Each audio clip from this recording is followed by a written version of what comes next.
আহ, একটি চমৎকার একটি রিসোর্ট, ব্যাক ইয়ার্ড। এটির নাম হচ্ছে ব্যাক ইয়ার্ড। এটি মূলত কমলগঞ্জ, কিন্তু নূরজাহান চা বাগানের অত্যন্ত কাছে, মাঝের ছড়া। মাঝের ছড়া। আচ্ছা যাক, এখানে আমাকে আহ, স্বাগত জানিয়েছেন, আমি এই কারণে আমি এখানে এসেছি। তো আমি দেখাবো এই দৃষ্টিনন্দন এই রিসোর্টটি, ব্যাকইয়ার্ডের যে সৌন্দর্য। এখানে এদিক দিয়ে আমি ঢুকলাম, এখন এটাতে আমি উঠছি। গতকালকে এখানে এসেছিলাম, এখানকার ম্যানেজার ওনার আমাকে চার আমন্ত্রণ জানিয়েছেন, তো সে কারণে আমার এখন আসা। খুব চমৎকার, আপনি দেখতে পাচ্ছেন যে এটা একটি সুন্দর। আমি চলে আসলাম, আর এটা হচ্ছে রিসিপশন, ব্যাকইয়ার্ডের রিসিপশন। আমার সহযোগী বন্ধু উনি আছেন আমার সাথে, আর উনি হচ্ছেন আমাদের এখানকার যে ব্যাকইয়ার্ড রিসোর্ট এখানকার ম্যানেজার। ওনার সাথে গতকালের কথা হচ্ছে। আমি হেমন্ত বাবু। তো আমি হেমন্ত বাবুকে একটু বলবো যে আপনার রিসোর্টটা আমি একটু দেখতে চাই প্লিজ। হ্যাঁ, এদিক দিয়ে একটা রাস্তা বের হয়ে গেছে না? এটা কি মানে কিচেনের রাস্তা? খুব সুন্দর, অত্যন্ত পরিপাটি এবং খুব শৌখিন একটি জায়গা, সাজানো গোছানো, অত্যন্ত সাজানো গোছানো। তো হেমন্ত বাবুর সাথে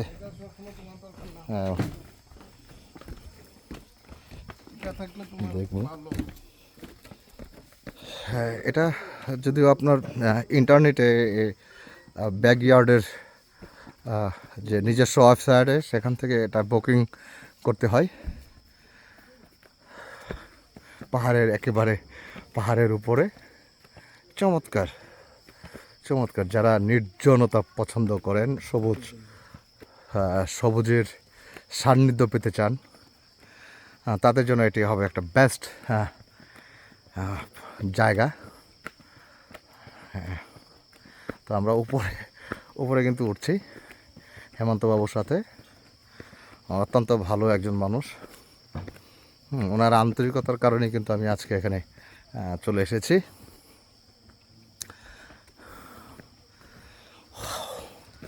অনেক উঁচুতে, পা ব্যথা হয়ে গেল।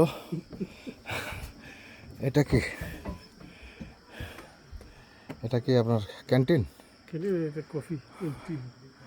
ও আচ্ছা আচ্ছা, মিনি কফি ক্যান্টিন।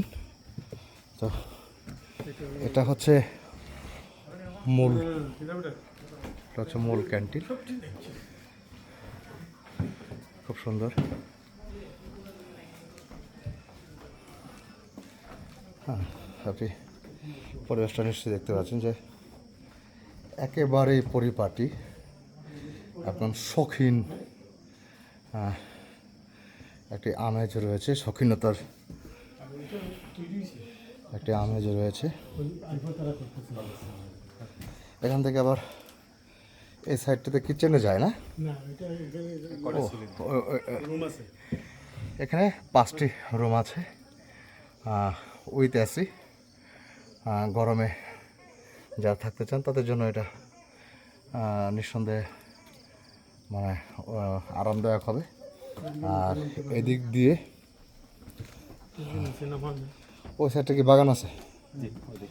ওই দেখি, এটা একটি চমৎকার গ্যালারি, নিঃসন্দেহে একটি নিচে একটি স্পেস। হ্যাঁ, এটিও একটি সুন্দর একটি আঙিনা।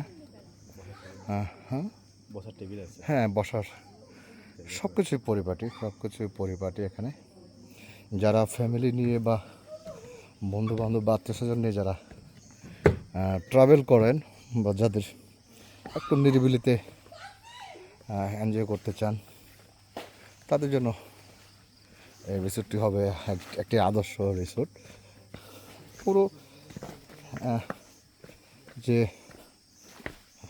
পাহাড়, জঙ্গল, সব ধরনের ফ্লেভার কিন্তু এখানে পাওয়া যাবে। তবে সব কিছু খুবই গোছানো এবং পরিপাটি, এতে কোনো সন্দেহ নেই। অনেক নিচু। আমি এটা কি সোলার? বাহ, চমৎকার সোলার সিস্টেম। মানে এখানে ইলেকট্রিসিটি না থাকলেও সোলারে আপনাদের সার্ভিসটা দিবে নাকি? ওই যে ওখানে না? তো যাক, এখানে নিচেও অনেক জায়গা আছে, আমি আর নিচে যেতে চাচ্ছি না, উঠতে গেলে আমার খবর হয়ে যাবে। Please bag. হ্যাঁ, ওইখানে কাজ হচ্ছে আর কি। হ্যাঁ, এগুলো এখানে কিন্তু অনেক ওনারা কিন্তু তাদের পর্যায়ক্রমে কাজ চালিয়ে যাচ্ছেন, এটা কিন্তু আমি আগেও জেনেছি। কথা হয়েছিল যে আবার সব কিছু পরিপাটি আর এত চমৎকার গোছালো। আপনার আরেকটা ফ্লেভার পাবেন আপনি, যে আপনার যে থাইল্যান্ডের যে সমস্ত হোটেলগুলো আছে, বা আমি ইন্ডিয়াতে যে ওই তুরাতে দেখেছি, তো এরকম কিছু ফ্লেভার কিন্তু আপনি পাবেন ওয়েস্টার্ন কান্ট্রি মতো। যাক, এটা অত্যন্ত সুন্দর, যে লাইটিং বা এখানে যে স্পেস আছে, পুরো জায়গাটি কিন্তু খুবই চমৎকার।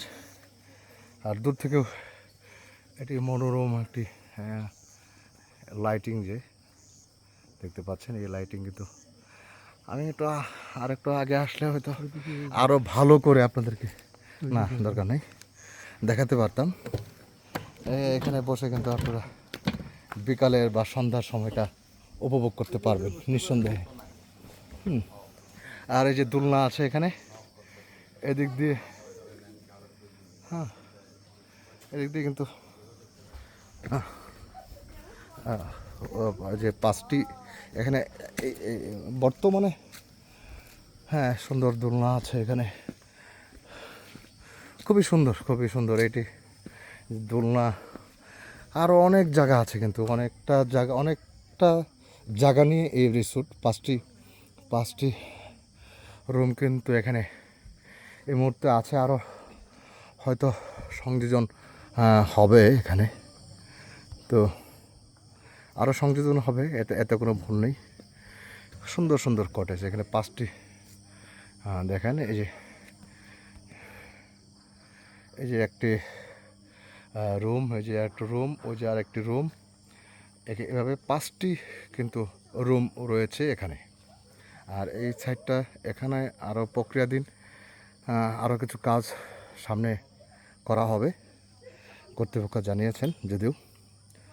তো আর সন্ধ্যার সময়, সন্ধ্যা পরে এখন যে সময়টা বা পুরো জায়গাটি যে আশেপাশে ইনভারনমেন্ট, এটা কিন্তু আপনাদেরকে দেখাতে পারলাম না। তো যাই হোক, এটা ছিল আমার একটা সংক্ষিপ্ত এই রিসোর্ট সম্পর্কে আপনাদেরকে একটু ধারণা দেওয়া। যদিও আমি এর কাছাকাছি আছি, আমার অবস্থানটাও এর কাছাকাছি। তো যাই হোক, আমি আর কথা বাড়াতে চাই না। তো সবাইকে যারা এখানে আসতে চান, তারা ওই ওয়েবসাইটে যোগাযোগ করে এখানে আপনারা আসতে পারবেন, সেই কামনা করছি। তো আজকে আর কথা বাড়াচ্ছি না, হেমন্তবাবুকে আর বিরক্ত করতে চাচ্ছি না। হেমন্তবাবু তো সবাইকে ধন্যবাদ জানিয়ে এবং সকলে দীর্ঘ সুস্বাস্থ্য কামনা করে আমি এখানে বিদায় নিচ্ছি। খুদা হাফেজ।